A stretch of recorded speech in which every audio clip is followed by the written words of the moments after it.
Assalamu alaikum wa rahmatullah. Donc si vous avez bien compris la vidéo précédente, donc les deux précédentes vidéos, je vous invite à voir avec moi comment on peut utiliser ça cliniquement. Donc un jeune homme s'est rendu à l'hôpital parce qu'il avait une douleur abdominale qui était diffuse et sous forme de colique. On va parler c'est quoi cette colique. Après quelques heures, la douleur a commencé à se localiser dans la fosse iliaque droite et elle devient constante.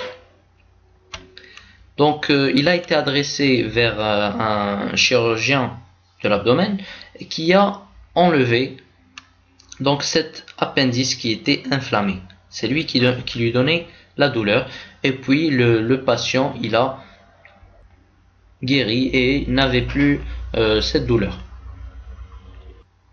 Donc comment est-ce que tout ceci s'est arrivé, comment s'est développée cette douleur, etc.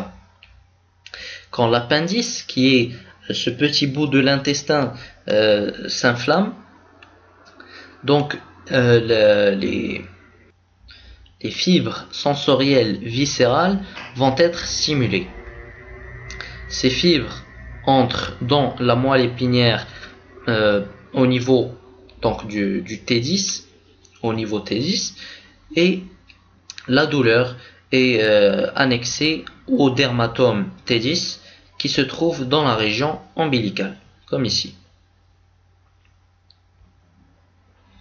Donc chaque fois, déjà la douleur elle est diffuse, elle n'est pas focale, et donc chaque fois qu'il y aura une contraction qui va passer à travers l'intestin et qui va passer dans cette région iliocécale, la douleur va se déclencher parce que ça va faire bouger l'appendice.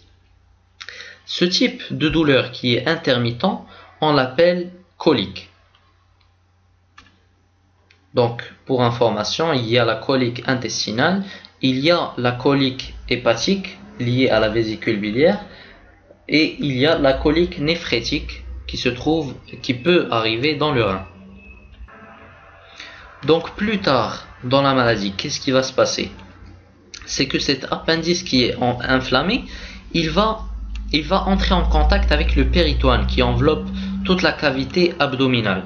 Et où est-ce qu'il va entrer en contact avec lui? Au niveau de la fosse iliaque droite qui est innervée par des nerfs somatiques sensoriels, ce qui va produire une douleur qui est focale, non diffuse, et qui va prédominer sur la douleur colique que le patient ressentait donc avant.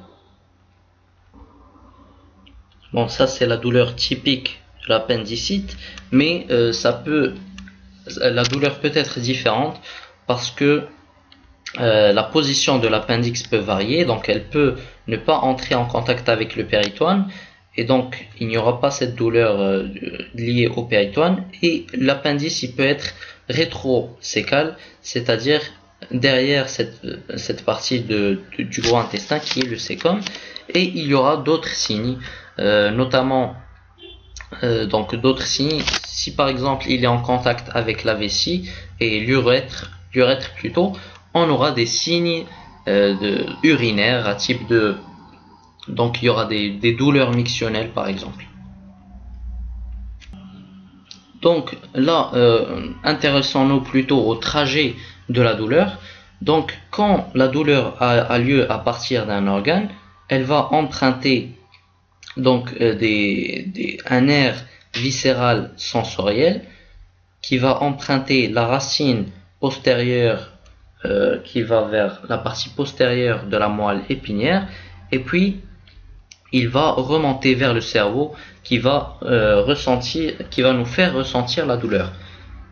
Par contre, quand il s'agit d'une douleur donc à partir de la paroi par exemple, ça va emprunter le nerf somatique sensoriel, donc somatique, et qui va remonter à travers le nerf spinal qui va, donc là il y a le ganglion, et puis ça part vers la partie postérieure de la moelle pour remonter là aussi vers le cerveau et nous faire ressentir la douleur.